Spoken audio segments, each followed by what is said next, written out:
বেশি আওয়াজ করবি না, তোর কাছে যা যা আছে তাড়াতাড়ি বার কর। ও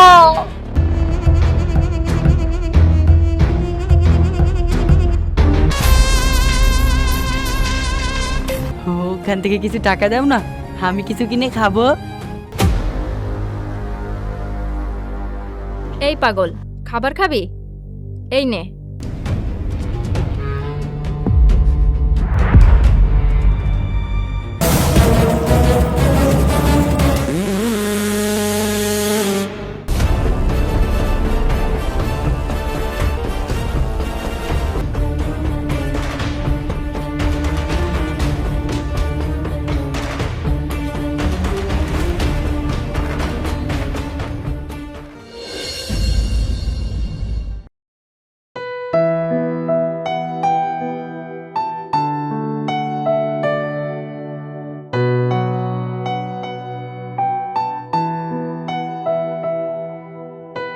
ভাইয়া, আপনাকে খুব চেনা চেনা লাগছে। আপনার বাড়ি কি দর্জিপাড়ার ওখানে?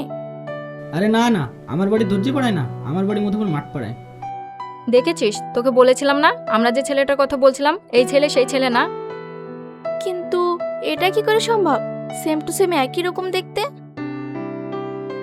আচ্ছা ভাইয়া, আপনি কিছু না মনে করলে আমি কি আপনার নামটা জানতে পারি? অবশ্যই, আমার নাম সোহেল। খুব সুন্দর নাম ভাইয়া। আপনি কি কাজ করেন? কি আজব ব্যাপার, আপনাদেরকে জানা নাই শোনা নাই আমার ব্যাপারে কেন বলবো? আরে, কাউকে পরিচয় দিতে গেলে চেনা জানা লাগে নাকি? আরে না না, সেরকম কিছু না, আমি বিদেশে থাকি, ওখানে সেটেল, দিন 10 মধ্যেই চলে যাব। এই আপু, ভাইয়ার মনে হয় আমাদের সাথে কথা বলতে অস্বস্তি ফিল হচ্ছে। অচেনা মানুষ তো, কি বলেন ভাইয়া? আরে না না, এমনিতে এখানে একা একা দাঁড়িয়েছিলাম তো, তাই বোরিং ফিল করছিলাম। বলুন, আপনি কি বলতে চান? রুমি, তুইও না মানুষের মন বুঝতে পারিস না। আমি তো প্রথম দেখাতে বুঝতে পেরে গেছিলাম ভাইয়া অনেক মিশুক মানুষ। আর তাছাড়া পোশাক আশাক দেখে বুঝতে পারছিস না? বাই দেবে, আপনাকে কিন্তু এই পোশাকে খুব ভালো মানাচ্ছে। এখানে দাঁড়িয়ে না থেকে চলুন না, সামনে একটা সুন্দর জায়গা আছে, ওখানে গিয়ে কথা বলি। আরে না না, আমি এখানেই ঠিক আছে। এই আপু, তুই না বলছিলি ভাইয়া অনেক মিশুক মানুষ? তাহলে উনি কেন আমাদের সাথে যেতে চাইছেন না? আবার বলছেন নাকি উনি নাকি বিদেশে সেটেল। আমি যতটুকু জানি বিদেশে সেটেল লোকগুলো খোলামেলা ঘুরতে খুব ভালোবাসে। তুই ঠিকই বলেছিস, আমি যেমনটা ভেবেছিলাম ঠিক তেমনটা না। যেখানে ছেলেরা মেয়েদেরকে অফার করে, আমরা মেয়ে হয়ে ওনাকে অফার করছি, তাও উনি রাজি হচ্ছেন না। আমার কি মনে হয় জানিস, উনি হয়তো মেয়েদের সাথে ঘুরতে কথা বলতে ভালোবাসে না। আরে না না, আপনারা যেরকম ভাবছেন সেরকম কিচ্ছু না। আসলে দেশের বাইরে ছিলাম তো, তাই ঠিকভাবে কাউকে চেনা জানা নেই। আচ্ছা চলুন তাহলে, আপনাদের সঙ্গে একটু ঘোরা হোক।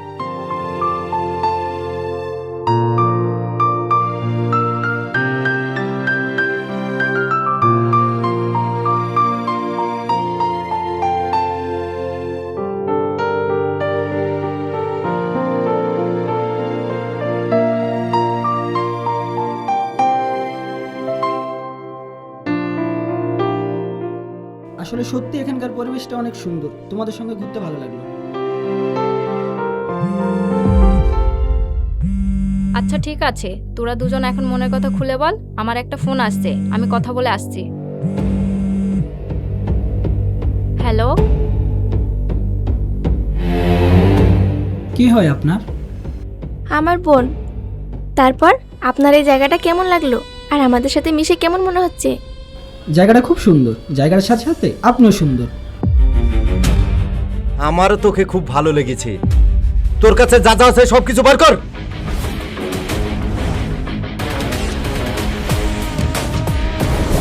এ কি, আপনারা কারা? আমাকে এখান থেকে যেতে দিন। যাবে শোনা, তার আগে হাতের ঘড়ি, মানি ব্যাগ, মোবাইল এগুলো তো দিয়ে যাও। তার মানে এগুলো আপনাদের সাজানো নাটক? আমি আপনাদেরকে বিশ্বাস করে আপনাদের সাথে ঘুরতে আসলাম, আর আপনি আমাকে কাটিং করে দিলেন। নাটক না, পরিকল্পনা। আমরা না অনেক দিন ধরেই পরিকল্পনা করে রেখেছি। তুই বিশ্বাসের কথা বলছিস? বিশ্বাস দিয়ে কিছু হয় না, সব কিছু হয় টাকায়। এই মতি,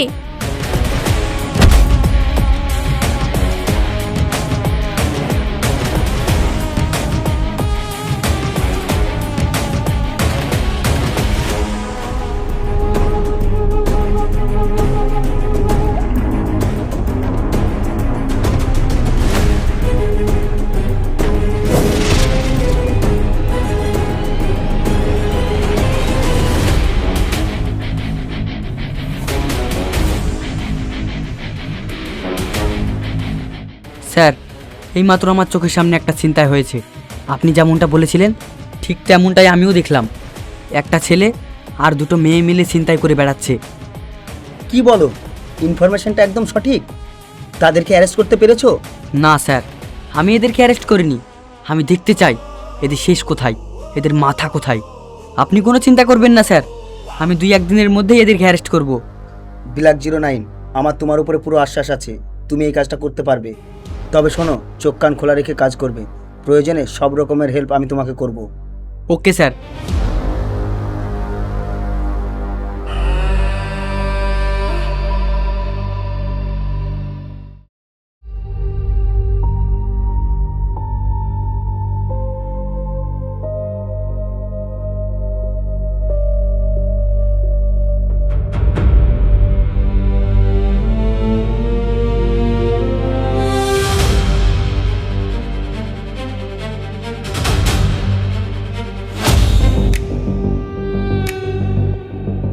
ভাইয়া যাবেন?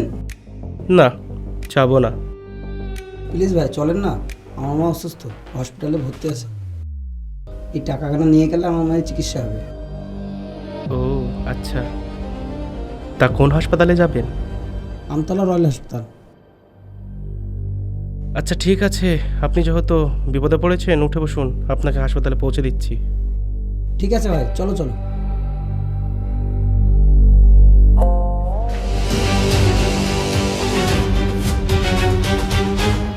ভাই এসে তাড়াতাড়ি চলেন না।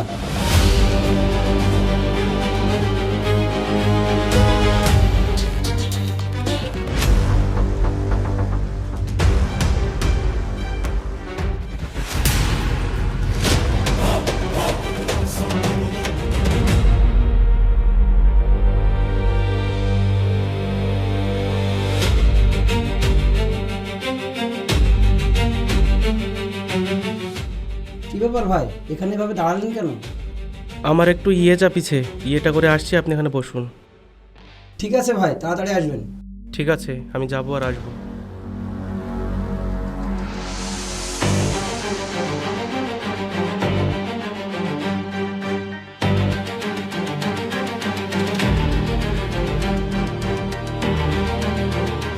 হ্যালো, কোথায় তোরা?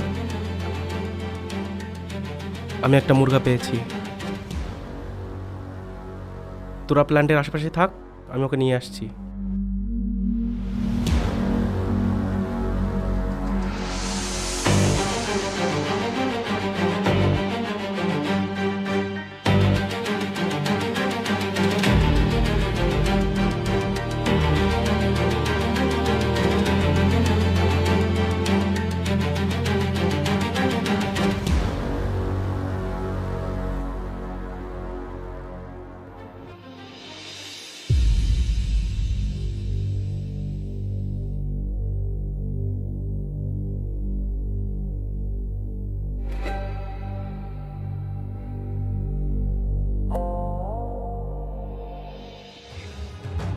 এ কি ভাই, এদিক দিয়ে যাচ্ছ কেন? আপনার শর্টকাটের দরকার না, তাই এদিক দিয়ে যাচ্ছি। আপনার খুব তাড়া আছে না?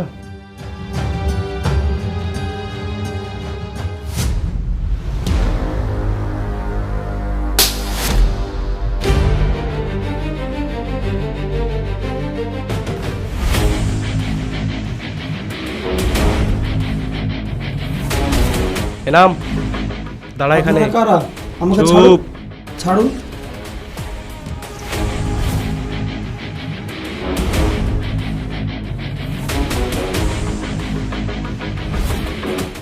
এই তোর কাছে যা যা আছে সব দে।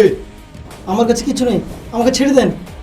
ছেড়ে দে বললে তো আর ছেড়ে দেবো না। তোর ব্যাগে কি আছে তাড়াতাড়ি দে। আমার কাছে কিচ্ছু নেই, বিশ্বাস করুন। আমাকে এক্ষুনি হসপিটালে যেতে হবে, আমার মা খুব অসুস্থ। তুই বেশি কথা বলবি না, না হলে তোকে এখানেই শেষ করে দেবো। এটা আমার মায়ের চিকিৎসার টাকা। কোনটা চিকিৎসার টাকা আর কোনটা ব্যাংকের টাকা সেটা আমাদের কাছে কোনো ম্যাটার করে না। টাকা মানেই টাকা, আমাদের দরকার টাকা। দে টাকা দে।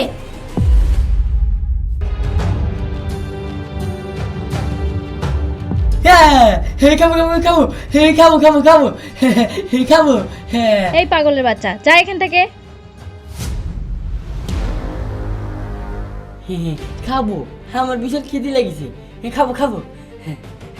এই পাগলের বাচ্চা পাগল, যা এখান থেকে, আমাদের কাজ আমাদেরকে করতে দে। এই পাগলের কথা কানে যাবে না, ওকে গুলি করে শেষ করে দে।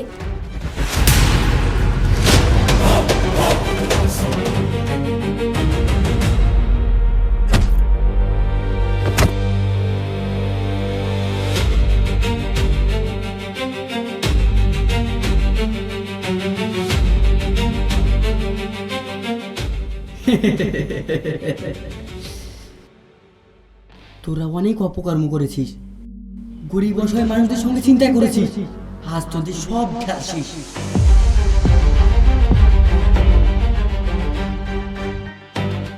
অনেক দিন থেকে তোদের ছায়ার মতো পিছু নিয়েছি, শুধু তোদেরকে ধরার জন্য আমি পাগল বেশি ছুটে বেড়াচ্ছি।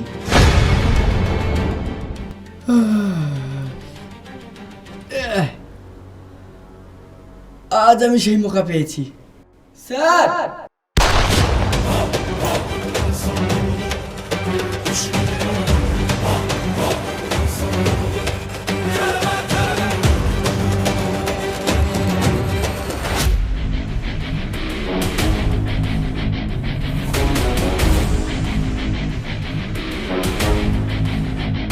ওয়েল ডান মাই ব্ল্যাক 09। আমার পুরো বিশ্বাস ছিল তুমি এই কাজটাতে সফল হবে। তোরা অপকর্ম করতে করতে এতটাই নিচে নেমে গেছিস যে জনসাধারণ রাস্তায় নামতে ভয় পাচ্ছিল। স্যারের কথাই আমি আর আমার টিম সব সময় ছায়ার মতো পিছু করেছি তোদের, শুধুমাত্র তোদেরকে ধরার জন্য এই হাসপাতালের নাটক আমরাই সাজিয়েছি। হারি তোরা মেয়ে মানুষ, মায়ের জাত, আর আমাদের মায়ের চিকিৎসার টাকা তোরা কিভাবে কেড়ে নিতে চাইছিলি?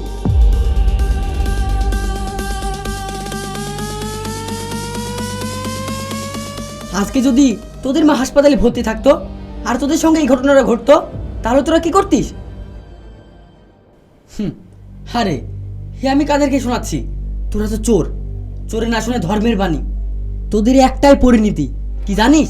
শাস্তি, আর সেটা হলো জেল। স্যার, দয়া করে আমাদেরকে ক্ষমা করে দিন, আর জীবনে এই ধরনের কাজ করব না। কি ক্ষমা করে দেব? তাও আবার তোদেরকে? তোরা তো সমাজের শত্রু, দেশের শত্রু, তোদের কোনো ক্ষমা নেই। হুমায়ুন, তোদেরকে ক্ষমা করলে সমাজের সঙ্গে বেইমানি করা হবে, দেশের সঙ্গে বেইমানি করা হবে, তাই তোদেরকে আমরা ক্ষমা করতে পারবো না। আজকের পর থেকে তোদের জায়গা জেল। হুমায়ুন, এদের মাথাটা? এই যে স্যার, টোটো চালকের ছদ্মবেশে, এটা এদের মাথা। ওয়েল ডান মাই বয়, গুড জব। চলো এদেরকে নিয়ে চলো।